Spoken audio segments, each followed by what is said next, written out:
Hello दोस्तों, मैं चंद्र ग्वाल। स्वागत है आपका आपके अपने YouTube चैनल लर्निंग इंडिया में। तो दोस्तों, आज हम बात करेंगे इंडियन पॉलिटी जीके की। जैसे कि आपको पता है, यहाँ पे हम राज्यसभा के अकॉर्डिंग यहाँ पे 64 क्वेश्चन आप लोग के लिए ला चुके हैं दोस्तों। और यहाँ पे हम वन लाइनर के अकॉर्डिंग 4 ऑप्शन के साथ चलेंगे। जहाँ पे आपको बेटर लगेगा दोस्तों तो अपने आंसर को यहाँ पे टिक कीजिएगा, वरना हम यहाँ पे आपको आंसर क्लियर करते हुए लेके चलेंगे। तो दोस्तों, इसी के साथ चलते हुए देखिएगा, पहला क्वेश्चन है हमारे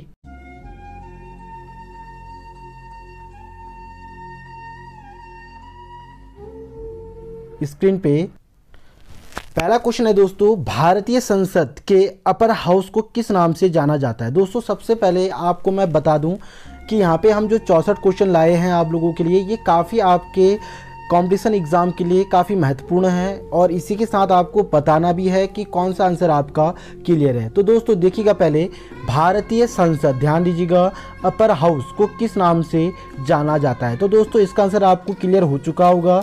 तो इसका आंसर मैं डायरेक्टली आपको बता दूं तो इसका आंसर है दोस्तों राज्यसभा। ध्यान दीजिएगा, जो हमारा सबसे बड़ा हाउस होता है, यानी कि जो सबसे बड़ा सदन होता है दोस्तों, उसी को हम लोग क्या बोलते हैं, यहाँ पे राज्यसभा कहते हैं। इसी के साथ है दोस्तों नेक्स्ट पॉइंट, नेक्स्ट है दोस्तों राज्यसभा। ध्यान दीजिएगा, राज्यसभा को स्थायी सदन कहते हैं, क्योंकि 4 ऑप्शन आपके पास हैं दोस्तों। जैसे है सभी सदस्य आजीवन सदस्य होते हैं, पहला ऑप्शन यह है दोस्तों। दूसरा है इसे विघटित नहीं किया जा सकता है, या फिर तीसरा है दोस्तों कुछ सदस्य प्रति 2 वर्ष में अवकाश ग्रहण करते हैं, या फिर बी और सी। तो दोस्तों, इसका आंसर मैं आपको डायरेक्टली बता दूं, ऑप्शन नंबर 20 का आंसर सही होगा। अब देखिएगा, सबसे पहले यह एक स्थायी सदन होता है दोस्तों। हम राज्यसभा की बात कर रहे हैं, तो राज्यसभा एक स्थायी सदन होता है, बट इसको कभी भी क्या नहीं किया जा सकता, विघटित, यानी कि इसको कभी भी समाप्त नहीं किया जा सकता है, या फिर इसको कभी भी भंग नहीं किया जा सकता है दोस्तों। तो ऑप्शन नंबर बी आपका क्लियर होगा। इसी के साथ है दोस्तों नेक्स्ट पॉइंट, नेक्स्ट है दोस्तों राज्यसभा में सीटों की अधिकतम संख्या कितनी होती है। ध्यान दीजिएगा, 4 ऑप्शन आपके पास क्लियर हैं दोस्तों। पहला ऑप्शन है 250, दूसरा ऑप्शन है 275, तीसरा ऑप्शन है 300, या फिर चौथा ऑप्शन है दोस्तों 500। तो दोस्तों, मैं इसका आंसर आपको डायरेक्टली बता दूं कि राज्यसभा में जो अधिकतम सीटें होती हैं दोस्तों, यह होती हैं 250। ध्यान दीजिएगा, राज्यसभा में 250 अधिकतम सीटें होती हैं दोस्तों, और लोकसभा में अधिकतम सीटें कितनी होती है, 552। ध्यान दीजिएगा, 250 राज्यसभा में, 552 कहाँ होती है दोस्तों, लोकसभा में अधिकतम सीटें होती है। अगर आपको ये वीडियो पसंद आ रहा होगा तो दोस्तों जल्दी से वीडियो को लाइक कीजिएगा, और हमसे जुड़ने के लिए जल्दी से चैनल को सब्सक्राइब कीजिएगा, क्योंकि इसी टाइप से हम क्वेश्चन आपको कंटिन्यू यहाँ पे प्रोवाइड करते हुए लेके चलेंगे। तो इसी के साथ है दोस्तों नेक्स्ट पॉइंट, नेक्स्ट है दोस्तों वर्तमान समय में राज्यसभा में सदस्यों की प्रभावी संख्या कितनी है। ध्यान दीजिएगा दोस्तों, सबसे पहले कि अभी वर्तमान में, जैसे कि मैंने इससे पहले क्वेश्चन में बताया था कि अधिकतम सीटें, ध्यान दीजिएगा, कंफ्यूज बिल्कुल नहीं होना है, 250 तो अधिकतम सीटें हैं, बट वर्तमान में जो कार्यरत हैं दोस्तों, वह कितनी सीट हैं ये आपको बतानी है। तो 4 ऑप्शन आपके पास है दोस्तों। तो इसी के साथ मैं आपको इसका आंसर डायरेक्टली बता दूं, ताकि आपको पता चले कि किस टाइप से आप लोगों ने क्लियर करना है। तो इसका आंसर डायरेक्टली है दोस्तों 245। ध्यान दीजिएगा, ऑप्शन नंबर 20 का आंसर ऑप्शन नंबर ठीक होगा। तो अभी वर्तमान में 245 सीटें क्या हैं दोस्तों, वर्तमान में कार्यरत हैं। तो आप लोगों ने इसको इस टाइप से भी क्या करना है दोस्तों, याद करना है। इसी के साथ ही दोस्तों नेक्स्ट पॉइंट, नेक्स्ट है दोस्तों राज्यसभा के लिए राष्ट्रपति द्वारा कितने सदस्य नामित किए जा सकते हैं। ध्यान दीजिएगा, राष्ट्रपति द्वारा, सबसे पहले क्वेश्चन यहाँ पे क्लियर करना आपने कि राज्यसभा के लिए जो राष्ट्रपति अपने अकॉर्डिंग जो सदस्य को नामित करता है दोस्तों, उनकी संख्या टोटल कितनी होती है। तो दोस्तों 4 ऑप्शन आपके पास है, तो मैं इसका आंसर आपको डायरेक्टली बता दूं, ऑप्शन नंबर बी, यानी कि 12 जो सदस्य होते हैं दोस्तों, इन्हें कौन नामित करता है। तो दोस्तों इसको करता है हमारे राष्ट्रपति, यानी कि राज्यसभा के जो पदेन अध्यक्ष होते हैं उपराष्ट्रपति, और उससे बड़े जो होते हैं दोस्तों राष्ट्रपति। तो राष्ट्रपति ही 12 सदस्यों को क्या करता है दोस्तों, नामित करता, और यह अलग अलग क्षेत्र से होते हैं, ये भी आपने क्लियर करने हैं। इसी के साथ है दोस्तों नेक्स्ट पॉइंट है दोस्तों राज्यसभा में प्रतिनिधित्व होता है। ध्यान दीजिएगा, राज्यसभा में प्रतिनिधित्व होता है, या तो राज्य का होता है या फिर संघ शासित प्रदेशों का होता है, केंद्र शासित प्रदेश, या फिर दोनों, या इनमें से कोई नहीं। तो दोस्तों मैं आपको इसका आंसर डायरेक्टली बता दूं कि राज्यसभा में जो प्रतिनिधित्व जो सदस्य होते हैं दोस्तों, यानी कि जो राज्यों से चुने जाते हैं, तो यह राज्य से भी और साथ में केंद्र शासित प्रदेशों से भी क्या होते हैं दोस्तों, ये चुने जाते हैं। तो इसका ऑप्शन नंबर सी आंसर ठीक होगा दोस्तों। तो इसको आप लोग बिल्कुल क्लियर कीजिएगा ताकि आपको बिल्कुल भी कंफ्यूज्ड ना हो। तो इसी के साथ ही दोस्तों नेक्स्ट पॉइंट, और नेक्स्ट है दोस्तों आपका, नेक्स्ट पॉइंट है दोस्तों, जिन संघ शासित क्षेत्रों में विधानसभाएं नहीं होती है उनके प्रतिनिधित्व किस प्रकार चुने जाते हैं। दोस्तों ध्यान दीजिएगा, काफ़ी महत्वपूर्ण पॉइंट है ये कि जिन संघ शासित केंद्र शासित प्रदेशों में क्षेत्रों में विधानसभाएं तो नहीं होती हैं तो उनका जो प्रतिनिधित्व होता है वह कैसे चुना जाता है। पहला ऑप्शन है विशेष निर्वाचक मंडल द्वारा, दूसरा ऑप्शन है उपराज्यपाल द्वारा, तीसरा ऑप्शन है वहाँ की जनताओं के द्वारा, या फिर इनमें से कोई नहीं। तो दोस्तों मैं इसका आंसर आपको डायरेक्टली बता दूं कि ऑप्शन नंबर ए इसका आंसर सही होगा कि विशेष निर्वाचन मंडल द्वारा इनको क्या किया जाता है दोस्तों, नामित किया जाता है। इसी के साथ ही दोस्तों नेक्स्ट पॉइंट, नेक्स्ट है दोस्तों आपका, नेक्स्ट है दोस्तों, राज्यसभा में सदस्यों का निर्वाचन होता है। ध्यान दीजिएगा, राज्यसभा में सदस्यों का निर्वाचन होता है।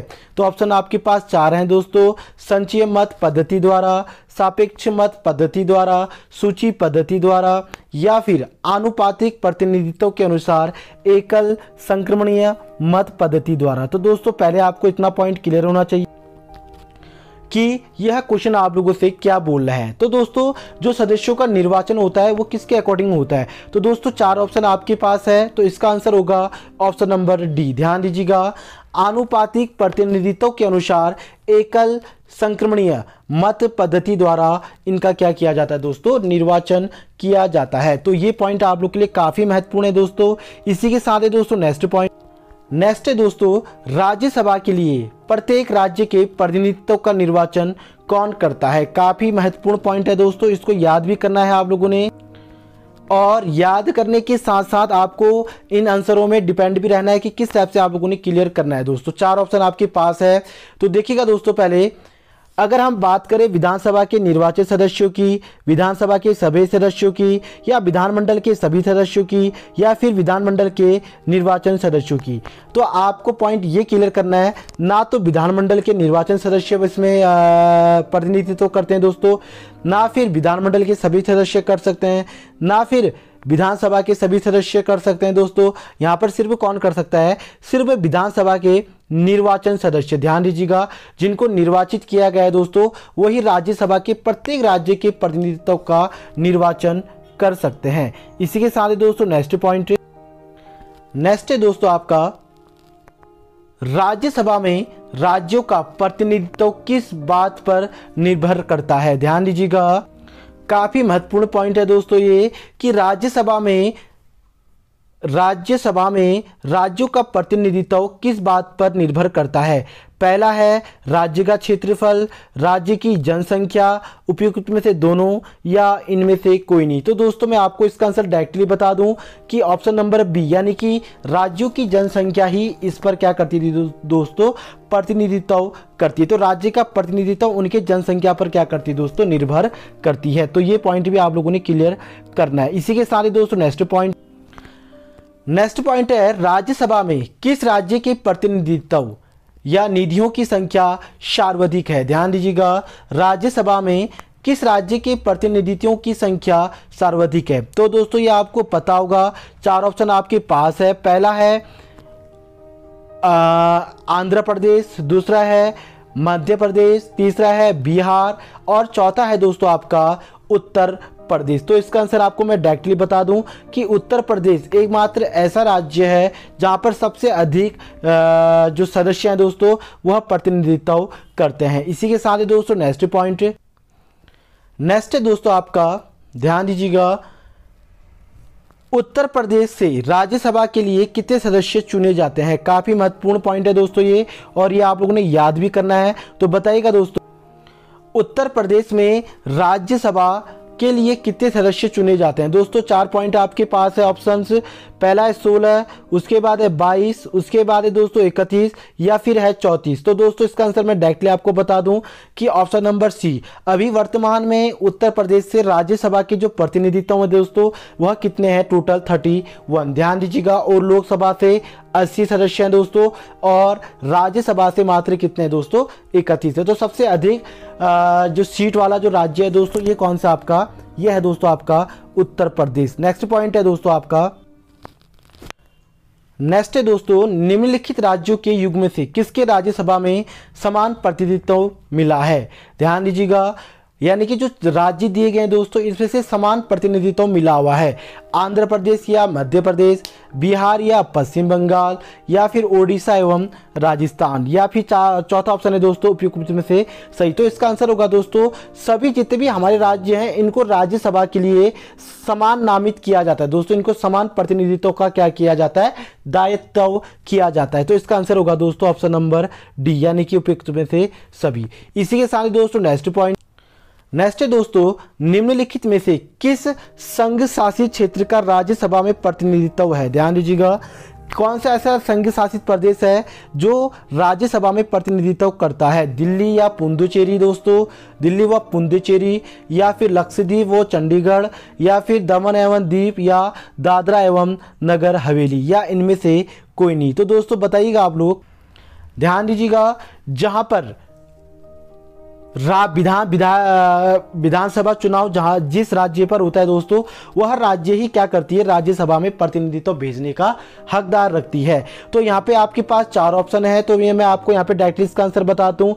दिल्ली और पुडुचेरी अभी वर्तमान में एक ऐसे केंद्र शासित प्रदेश हैं जहां पर मुख्यमंत्री क्या करता है दोस्तों, कार्य करता है, यानी कि विधानसभा चुनाव चलते हैं। तो ये 2 मात्र ऐसे केंद्र शासित प्रदेश हैं जिसमें अपना इनका विधानसभा है। तो इसका ऑप्शन नंबर ए इसका क्या होगा दोस्तों, क्लियर होगा कि ऑप्शन नंबर ए पूरी रूप से इसको क्या करोगे दोस्तों, क्लियर करोगे। इसी के साथ ही दोस्तों नेक्स्ट पॉइंट, नेक्स्ट है दोस्तों, निम्नलिखित राज्यों में युग्म से किस राज्यसभा में समान प्रतिनिधित्व प्राप्त होता है। ध्यान दीजिएगा, कौन सा ऐसा राज्य जिसमें से समान प्रतिनिधित्व प्राप्त होता है। पहला है आंध्र प्रदेश या महाराष्ट्र, मध्य प्रदेश तथा गुजरात, गुजरात तथा राजस्थान, या फिर आपका है दोस्तों महाराष्ट्र या फिर तमिलनाडु। तो इसका आंसर मैं आपको डायरेक्टली बता दूं कि वर्तमान में दोस्तों मध्य प्रदेश तथा गुजरात इनका जो राज्यसभा है दोस्तों इनका एक समान क्या है दोस्तों, प्रतिनिधित्व, यानी कि कौन सा ऐसा राज्य जिसमें राज्यसभा में समान प्रतिनिधित्व प्राप्त है। तो यह है ऑप्शन नंबर बी, यानी कि मध्य प्रदेश तथा गुजरात। इसी के साथ दोस्तों नेक्स्ट पॉइंट, नेक्स्ट है दोस्तों, बिहार में लोकसभा की 40 सीटें हैं, राज्यसभा की कितनी सीटें हैं। ध्यान दीजिएगा, बिहार में टोटल लोकसभा सीटें 40 है, तो राज्यसभा कितनी है। तो दोस्तों इसका आंसर होगा आपका ऑप्शन नंबर, ध्यान दीजिएगा, 12, 14, 15 या 16। तो दोस्तों 16 इसका आंसर नंबर ठीक होगा। तो ऑप्शन नंबर डी इसको क्या करोगे आप लोग, क्लियर रूप से क्लियर करोगे दोस्तों। इसी के साथ है दोस्तों नेक्स्ट पॉइंट, नेक्स्ट है दोस्तों, राज्यसभा में सर्वाधिक प्रतिनिधित्व के आधार पर राज्य का सही अवरोही क्रम बताइएगा। तो दोस्तों कौन से ऐसे राज्य हैं जिन पे सबसे अधिक राज्यसभा सीटें हैं, यानी कि प्रतिनिधित्व है। 4 ऑप्शन आपके पास है, मैं इसका आंसर डायरेक्टली आपको बता दूं, उत्तर प्रदेश, महाराष्ट्र और तमिलनाडु। ये 4 ऐसे राज्य हैं दोस्त, 3 ऐसे राज्य हैं जो सबसे अधिक राज्यसभा की प्रतिनिधित्व को भेजते हैं दोस्तों। पहला है उत्तर प्रदेश, मैंने आपको बताया था 31, महाराष्ट्र है दोस्तों आपका 20 से 22 और तमिलनाडु है 18 से 19 के बीच में। तो आप लोगों ने इसको इस टाइप से क्या करना है दोस्तों, याद करना है। इसी के साथ ही दोस्तों नेक्स्ट पॉइंट,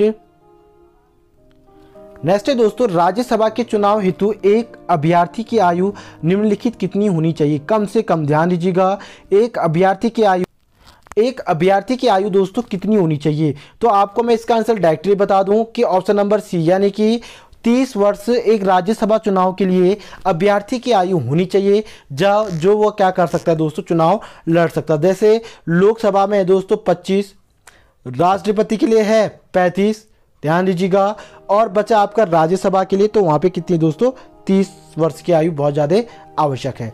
इसी के साथ दोस्तों नेक्स्ट पॉइंट, नेक्स्ट है दोस्तों, राज्यसभा के सदस्यों का कार्यकाल कितने वर्ष का होता है। ध्यान दीजिएगा, राज्यसभा के सदस्यों का कार्यकाल कितने वर्ष का होता है। तो दोस्तों मैं इसका आंसर आपको डायरेक्टली बता दूं कि कैसे आप लोगों ने क्लियर करना है।